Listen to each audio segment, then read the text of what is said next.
안녕하세요. 주식 등대직입니다. 4월 4일 금요일 시황 말씀드리겠습니다. 오늘은 아주 대형 사건들이 많았어요. 그러니까 몇 년에 한 번씩 일어날 만한 그런 일이 오늘 어제 이틀 동안에 이렇게 여러 건이 일어났는데요. 먼저 이제 어제 미국 시장이 대폭락을 했습니다. 이것도 1, 2년 동안에 한두 번 있을 만한 그런 폭락이라고 보여지고요. 오늘 이제 우리 탄핵 그 결과가 나왔죠. 인용으로 이렇게 나오면서 또 그에 따라서 주가가 또 급등을 했다가 다시 이렇게 원위치 되는 그런 그 흐름을 보였습니다. 이제 관세의 영향은 어제 오늘 시장에 특히 미국 시장에 크게 이렇게 영향을 미치면서 우리 시장도 같이 이렇게 흐름을 타고 있다 이렇게 말씀을 드립니다. 그래서 몇 년에 한 번 정도 있을 만한 그런 재료들이 오늘 하루에 이렇게 같이 겹쳤다 이런 말씀 드립니다. 그만큼 주식하시는 분들이 어려운 지금 시장 상황을 겪고 있다 이렇게 해석이 되는데요. 이럴 때일수록 시장의 어떤 기본 지표 이런 것들을 우리가 더 면밀히 볼 필요가 있다 이런 말씀 드립니다. 제가 하나하나 짚어드릴 텐데요. 보시고 판단하시기 바랍니다. 네, 먼저 오늘 종합지수는요. 거래소가 마이너스 0.86%, 그래서 2465포인트입니다. 장중에 이제 탄핵 인용이 되면서 플러스까지 나섰다가 다시 마이너스로 이렇게 돌아섰습니다. 코스닥은 플러스 0.57입니다. 687포인트인데요. 이게 대단한 게 어제 미국 시장이 5% 이상 이렇게 급락을 했는데도 불구하고 우리 시장이 독자적으로 이렇게 플러스를 보인 경우는 많지 않은데요. 오늘 코스닥이 그런 경우가 아닌가 이렇게 생각을 합니다. 상당히 강한 면모를 보였다 이렇게 말씀을 드립니다. 네, 다음은 이제 시장의 에너지, 힘, 활기를 보여주는 거래 대금 지표인데요. 거래소 오늘 거래 대금이 10조 600억입니다. 10조 6천억입니다. 그러니까 어제 8조, 그제 7조, 6조 이렇게 그 10조 이하로 이렇게 거래가 되던 게 오늘 거래가 대폭 늘었습니다. 아마 시장이 오늘 위아래로 등락폭이 굉장히 심했기 때문에 그러면서 거래가 많이 늘어났지 않나 이렇게도 생각이 됩니다. 코스닥도 7조 7천억이니까요. 어제 5조 7천억에 비하면 한 2조 정도가 늘었습니다. 결국에는 이제 플러스로 났지만 코스닥도 마찬가지로 오늘 위아래로 변동폭이 굉장히 큰 그런 시장이었습니다. 그만큼 심리가 좀 불안한 그런 시장이다 이렇게 해석이 됩니다. 네, 다음은 일봉 거래소 그래프 이렇게 보면요. 이렇게 보셔도 아시겠지만 그래프 모양은 그렇게 좋지가 않습니다. 이렇게 추세선 이렇게 그으면 이게 지지선이라고 봐야 되겠죠. 이 지지선이 무너지면서 매도 신호가 강력하게 나는 그런 모습입니다. 그래서 이런 것도 모양이 좋지가 않고요. 또 하나 이렇게 또 그어보면 이런 또 쌍봉 모양이 나면서 고점을 두 번에 걸쳐서 거듭 확인시켜주는 좋지 않은 그런 모양새입니다. 오늘 이제 분봉 한번 보죠. 분봉을 보면 이렇습니다. 그러니까 어제 오늘 시장이 얼마나 그 변동폭이 컸냐를 이렇게 분봉을 보면 알 수 있는데요. 어제 아침에 이렇게 낮게 시작했다가 장중에 이렇게 올려붙었다가 다시 종가에 밀리고 끝났습니다. 근데 오늘 이제 탄핵 인용이 되면서 주가가 이렇게 급등을 했습니다. 플러스까지 났다가 다시 이렇게 원위치를 했습니다. 그때 또 종가에는 살짝 이렇게 돌아섰습니다. 기관이라든지 개인들이 외국인 매도 물량을 다 받아주면서 이렇게 살짝 반등을 시켰는데요. 어쨌든 전체의 흐름으로 봤을 때 이렇게 변동폭이 큰 시장은 그렇게 좋은 시장은 아니다. 전체 그 일정한 추세가 없이 심리에 따라서 굉장히 이렇게 불안한 모습을 보이는 그런 시장입니다. 그러니까 매매하기가 굉장히 어려운, 선택하기가 굉장히 어려운 그런 시장이다 이렇게 말씀을 드립니다. 네, 다음은 매수 주체별 수급을 보면요. 여전히 외국인들은 오늘 거래소에서 1조 8천억이니까 갈수록 매도 물량이 더 늘어나고 있죠. 코스닥은 870억이니까 코스닥은 그렇게 크지는 않습니다. 외국인 1조 8천 매도 우위에 비해서 개인들이 거래소에서 1조, 기관이 한 6,100억 정도. 그래서 외국인들이 대량 매도한 것을 개인들과 기관이 이렇게 매수해 주고 있다. 특히 연기금이 어제 오늘 계속해서 2천억 넘게 매수 우위하고 있습니다. 연기금, 특히 국민연금이 매수 여력이 많이 남아있다 이런 말씀 드렸죠. 한 8조가량 된다고 그러는데요. 그래서 그나마 연기금이 같이 이렇게 매수에 가담하면서 개인들과 더불어 폭락장을 어느 정도 이렇게 좀 방어하고 있다 이렇게 말씀을 드립니다. 그러니까 지금 분위기는 워낙 좋지 않은데 지수는 보시면 코스닥은 마이너스 0.8, 아니 코스피는 마이너스 0.8, 코스닥은 플러스 0.57. 그래서 그런 대로 선방을 하고 있는 그런 모습을 보여주고 있습니다. 여기 이제 연기금 개인들이 강력하게 매수 쪽으로 이렇게 들어오면서 시장이 어느 정도 이렇게 좀 안정이 되는 그런 모습을 보이고 있습니다. 다음에 개별 종목, 주요 종목 그 수급을 이렇게 잠깐 보여드리면요. 삼성전자 오늘 외국인들이 720만 주, 특히 오늘 SK 하이닉스를 500만 주 매도 우회했습니다. 18만 원짜리 주식을요, 500만 주라는 거는 18,000원짜리라고 그러면 5천만 주 팔았다는 얘기가 되거든요. 그러니까 엄청난 물량을 반도체 쪽, 특히 SK 하이닉스 쪽에 이렇게 집중했습니다. 어쨌든 지금 환율이 대폭 낮아지면서 달러 가치가 하락을 하고 있습니다. 수출 기업들한테는 가장 좋지 않은 그런 환율 구조다 이런 걸로 봤을 때 반도체라든가 자동차라든가 이런 쪽은 어쨌든 영향을 좀 받을 수밖에 없는 그런 분위기인데, 그럼에도 불구하고 그 매도 물량이 지금까지도 계속 이어져 왔지만 특히 오늘 그 수량이 굉장히 컸다 이런 말씀 드립니다. 네, 다음은 국내 증시 자금 동향 보면요. 먼저 고객 예탁금이 54조 3천억입니다.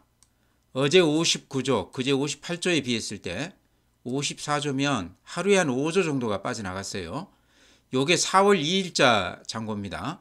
오늘 4월 4일이니까 이틀 전 건데 시장이 굉장히 등락폭이 큰 만큼 고객 예탁금도 들쑥날쑥 이렇게 보시면 최근에 50조에서 57조까지 이렇게 늘었다가 다시 오늘 54조까지 이렇게 대폭 줄어들고 있습니다. 59조까지 늘었다가 오늘 54조니까요. 한 5조 정도가 하루에 들어왔다 나왔다 이러고 있습니다. 그래서 증시 변동폭만큼 예탁금도 크게 이렇게 변동폭을 보이고 있다. 다음에 주식형 수익증권 보면 이렇습니다. 133조인데요. 꾸준히 이렇게 강세를 보이고 있죠. 작년 9월 달에 이게 115조였는데 지금 135조니까 한 20조 정도 늘었습니다. 그래서 펀드 쪽으로는 여전히 돈들이 좀 들어오고 있는 그런 추세다 이렇게 말씀을 드립니다. 미수금 같은 경우도 여전히 지금 9,300억이니까요. 단타들을 많이 하고 있다 이렇게 생각이 되고요. 다음에 신용융자도 이렇게 보면 최근에 17조니까 18조까지 갔다가 신용은 조금 털렸다 이렇게 생각이 됩니다. 아마 시장이 이렇게 급락하면서 담보미달도 되고 그러면서들 손절매가 많이 나오지 않았나 이렇게 생각이 돼요. 그러니까 장이 이렇게 많이 빠지면서 개인들 그 피해가 상당히 컸을 것 같다. 특히 신용을 쓰는 그런 개인들이 손해가 좀 많았을 것 같다 하는 그런 생각이 듭니다. 네, 다음은 해외 시장인데요. 그림을 보시면 아마 느낌이 오실 겁니다. 이게 다우 그림입니다. 어제 마이너스 3.9%죠. 아마 근래 들어서 낙폭이 가장 큰 그런 시장이 아니었나. 관세의 이 영향이 미국 쪽에 오히려 훨씬 더 좋지 않게 이렇게 나타나는 것 같습니다. 우리나 아시아권 시장보다 미국 시장이 이 하락폭이 훨씬 더 컸어요. 나스닥도 이렇게 저점을 깨고 어제 5.9% 빠졌으니까요. 지수가 5.9%면 굉장히 크게 빠진 겁니다. S&P 500도 4.8%, 필라델피아 반도체 9.8%, 특히 반도체 쪽이 이렇게 좋지가 않습니다. 그에 따라서 이제 니케이도 마이너스 2.7%, 이거는 오늘 우리랑 이제 동시에 이렇게 진행되는 시장이죠. 대만 플러스 0.08%, 대만이 의외로 오늘 그런 대로 괜찮았는데요. 전체 이렇게 흐름으로 보면 많이 빠져 있죠. 그래프가 망가진 모습입니다. 독일 마이너스 3%, 프랑스 마이너스 3.3%, 유럽도 예외 없이 이렇게 미국 시장 추세를 그대로 따라가고 있습니다. 상해 마이너스 0.2%, 항생 마이너스 1.5%, 중국 시장도 마찬가지죠. 글로벌 시장 어느 한 곳 빼지 않고 그래프로 봤을 때 대단히 좋지 않은 그런 모습입니다. 네, 다음은 해외 주요 종목 제가 잠깐 이렇게 보여드리면요. 지금 이게 보이는 그 시세가요, 시간외입니다. 근데 시간외에서도 그렇게 썩 좋지는 않죠. 어제 그렇게 급락을 하고서도 오늘 시간외에서도 이렇게 좋지 않은 그런 모습입니다. 나스닥 선물 같은 경우는 마이너스 0.27%입니다. 그러니까 나스닥도 어제 이어서 오늘까지도 좋지 않다. 개별 종목 이렇게 잠깐 몇 개 보면요. 애플이 오늘 시간외 0.56%인데요. 어제 9.2% 빠졌죠. 아마 이렇게 많이 빠진 거는 저도 처음 보는 것 같습니다. 그래서 그래프가 이렇게 망가져 있습니다. 애플뿐만 아니라요. 지금 테슬라 같은 경우도 시간외에서 마이너스 0.67%, 어제 마이너스 5.4%, 최근에 다시 바닥에서 조금 살아나는 듯 했었는데요. 테슬라도 다시 이렇게 무너지는 그런 모습입니다. 엔비디아도 이렇게 관심이 많을 텐데 어제 7.8%, 오늘 시간외에서는 플러스 0.1% 나고 있습니다. 이게 지금 우리 서학개미들이요, 애플이라든가 테슬라라든가 엔비디아 이런 것들은 종목당 한 10조 이상 들어가 있습니다. 그러니까 이렇게 10%씩 빠지면 손해가 굉장히 크다 이런 얘기죠. 물론 빠져나온 사람들도 있을 테지만 대체로는 그냥 그대로 가지고 있지 않겠나 그런 생각도 듭니다. 그래서 좀 끝물에 들어가신 분들이, 서학개미들이 최근에 손해가 좀 크지 않을까 이런 생각도 합니다. 어쨌든 미국 시장이 이렇게 크게 하락을 하는데도 불구하고 우리 시장은 그나마 조금 선방을 하고 있다. 이게 조금 다행이다 이런 생각이 듭니다. 네, 오늘 또 짚고 넘어가야 될 부분이요. 달러 대비 원화 환율이 지금 오늘 하루에 31원이 빠져서 1435원을 찍었습니다. 여기 한 2.1%인데요. 이런 경우는 저도 아주 오랜만에 보는 것 같아요. 이렇게 환율이 많이 다운되는 경우는 굉장히 드물었는데요. 항상 환율이라는 게 올라가는 추세가 많죠. 근데 오늘 하루에 이렇게 많이 빠졌습니다. 여기 이제 우리만 그런 게 아니고 달러 가치가 지금 인덱스가 한 101 정도 와 있죠. 가치가 많이 하락하면서 우리 원화도 그런 영향을 받고 있다. 이제 이후로는 그렇게들 얘기들을 합니다. 미국에 지금 들어갔던 해외 자산들이 특히 우리 서학개미도 한 160조 정도 미국 주식에 이렇게 들어가 있다고 그러지 않습니까? 그러면서 다른 나라들도 미국에 투자가 많이 들어갔는데 미국 시장이 저렇게 불안하기 때문에 돈들이 지금 많이 빠져나오고 있다고 그럽니다. 그러면서 이제 달러 가치가 많이 이렇게 하락을 하고 있다고 그러는데요. 우리 오늘 환율이 아마 그런 걸 여실히 좀 보여주는 지표가 아닌가 이렇게 생각이 되고요. 어쨌든 이런 것들이 수출 기업한테는 좋지가 않죠. 특히 반도체라든가 자동차라든가 이런 쪽에 영향이 굉장히 큰데 오늘 그러면서 이제 그런 쪽으로 삼성전자, SK 하이닉스 외국인들이 대량 매도해 있고요. 또 자동차 이런 쪽에도 좋지 않은 영향을 미치고 있습니다. 그래서 당분간 이런 흐름이 우리 시장을 좀 이렇게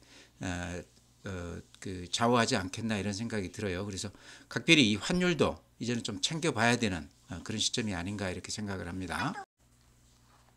네, 오늘 시장이 그렇게 썩 좋은 건 아니었지만요. 변동폭이 굉장히 큰 시장이었는데 오늘 좀 특이하게 배터리 소재 업종 이쪽이 상당히 강하게 반등을 했습니다. 그래서 아침 대비했을 때 종가가 아주 강하게 이렇게 끝났는데요. 여러 가지 그 얘기가 나오고는 있습니다. 예를 들어서요. 유럽 그 순수 전기차 수요, 요게 지금 연초 이후 한 2월 달까지 따졌을 때 전기차 판매 성장률이 한 31%라고 그럽니다. 그러니까 여전히 전기차가 판매가 잘 되고 있다 이렇게도 볼 수 있겠죠. 그래서 이런 것도 지금 약간 얘기가 되고 있고요. 그 다음에 우리 배터리 업체들이 북미라든가 유럽이라든가 이쪽에 이제 현지화가 어느 정도 돼 있기 때문에 이번 관세 영향에서 상당히 피해를 덜 볼 수 있다 그런 얘기들도 나오고 있습니다. 상대적으로 다른 쪽보다는 조금 더 양호하다 이런 얘기겠죠. 네, 그러다 보니까 이쪽을 좀 주목을 하는 것 같고요. 저는 또 그런 생각도 해봅니다. 길게 봤을 때, 한 몇 년을 놓고 봤을 때 결국에는 이 산업의 흐름이 전기차 쪽으로 가지 않겠나. 지금 가솔린 쪽에서 방금 말씀드린 대로 유럽 같은 데는 여전히 전기차 수요가 많이 한 30%씩 이렇게 늘어난다고 하니까요. 그런 쪽으로 가지 않겠나. 그 다음에 또 하나 흐름은 결국은 또 AI 시대가 도래하지 않겠나. 당장에는 이렇게 여러 가지 얘기가 많지만 길게 봤을 때 전기차 시대 또 AI 시대 이런 쪽으로 흐름은 방향이 그쪽으로 잡혀서 가는 거 아닌가. 그렇다고 그러면 AI 관련 종목도 그렇지만 배터리 관련주들도 지금 실적이 좋지 않기 때문에 이렇게 주가가 좋지 않은데요. 이렇게 악재가 겹쳐서 좋지 않을 때 오히려 매수 기회가 아닌가 그런 생각도 들어요. 서둘러서 들어갈 건 아니지만 오늘 이렇게 워낙 강하게 지금 올라갔기 때문에 에코프로 같은 게 9%, 에코프로 BM이 7.4%, LG엔솔이 4.2%, SDI가 3.3%. 그 그래프 보시면 제가 에코프로 BM만 하나 이렇게 대표적으로 보여드리면요. 이런 모양입니다. 1년 동안 하루도 빠짐없이 이렇게 빠졌기 때문에 아마 팔 사람들은 거의 다 팔고 나갔지 않나 하는 생각도 듭니다. 근데 오늘 나온 얘기들로 봤을 때 유럽 전기차 판매가 계속 한 30%씩 늘고 있다 이런 거. 그 다음에 우리 배터리 공장들이 유럽이나 북미 쪽에 현지화가 어느 정도 돼 있기 때문에 관세의 영향이 그렇게 크지 않을 수도 있다 이런 기대감. 그 다음에 또 하나 에코프로 BM을 예로 들면요. 지금 유진투자증권에서 그런 얘기를 했죠. 2분기 가면 흑자 전환할 가능성이 높다 그렇게 얘기를 했습니다. 만약에 그게 맞는 일이라고 그러면요. 흑자 전환 한다고 그러면 지금 사야 되는 시점이죠. 지금 3월이니까 1분기 다 지났거든요. 그래서 주가가 이렇게 많이 빠져 있는데 흑자 전환한다고 그러면 상당히 상승폭이 클 것으로 생각을 합니다. 물론 그게 이제 맞을지 안 맞을지가 지금 문제가 되기는 하는데요.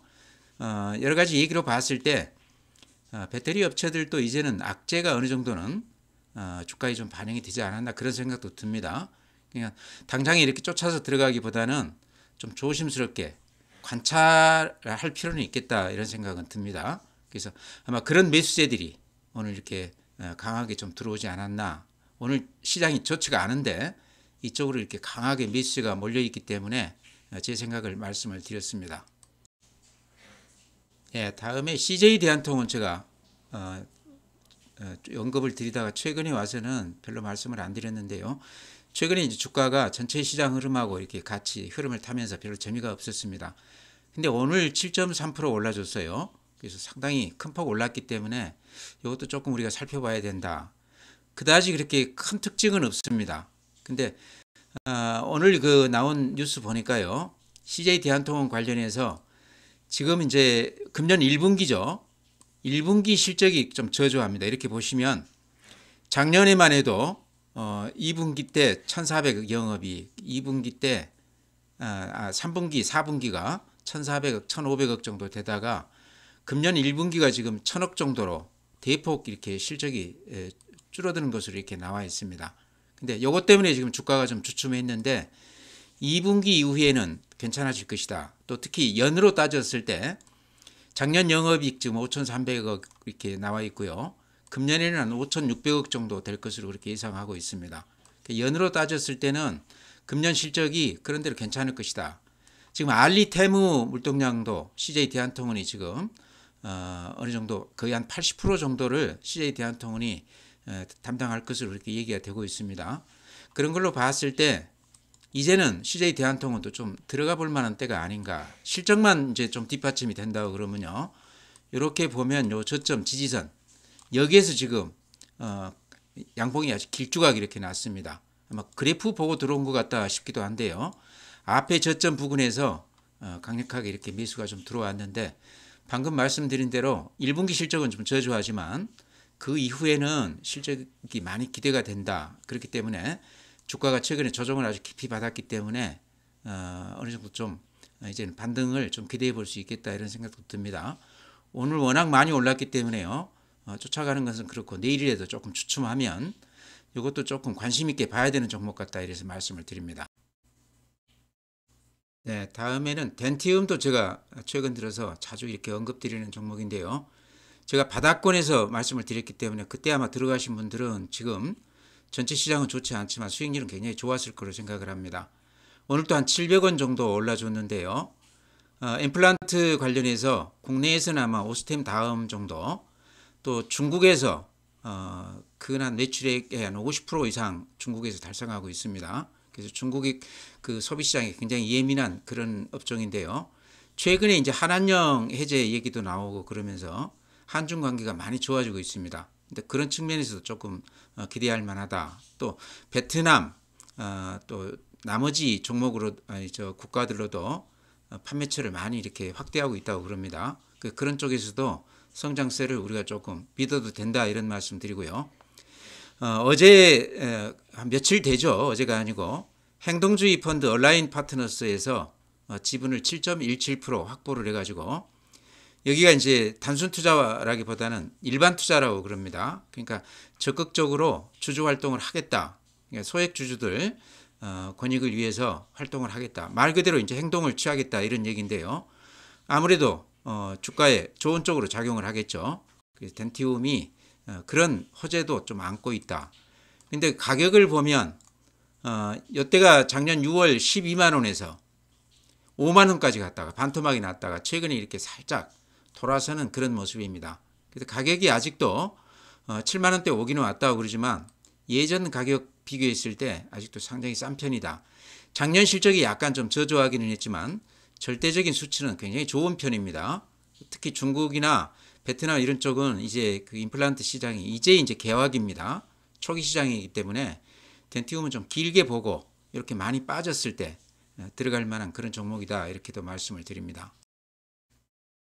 네, 다음에 이제 관세의 요 흐름을 조금 벗어날 수 있는 그런 업종 엔터 관련해서 제가 하이브도 이렇게 말씀을 드렸는데요. 오늘 시장에서 또 3.5% 이게 전체 시장 흐름하고는 조금 다르죠. 그래프로 봐도 이런 모습입니다. 엔터주는 같이 비슷하게 이렇게 봐도 되는데요. 저는 이제 하이브를 말씀드리는 이유가 BTS 이제 복귀한다는 이런 거는 굉장히 큰 호재다. 그렇다고 그러면 실적 면에서도 상당히 금년에는 좋아질 것이다. 이런 기대감 때문에 말씀을 드리는데요. 그래프로 봤을 때도 굉장히 좋은 모습입니다. 요 지지선에서 이렇게 지지되는 것도 그렇지만 여기서 이렇게 반등하는 시장 전체가 굉장히 좋지 않은데도 불구하고 양봉을 길쭉하게 내면서 매수세가 이렇게 가담하는 이런 모습이 굉장히 좋아 보입니다. 가격으로는 그렇게 크게 부담이 안 되는 것 같아요. 그래서 하이브 같은 거는 지금 관세 분위기에서 조금 벗어날 수 있는 그런 종목이다 해서 다시 이렇게 말씀을 드립니다.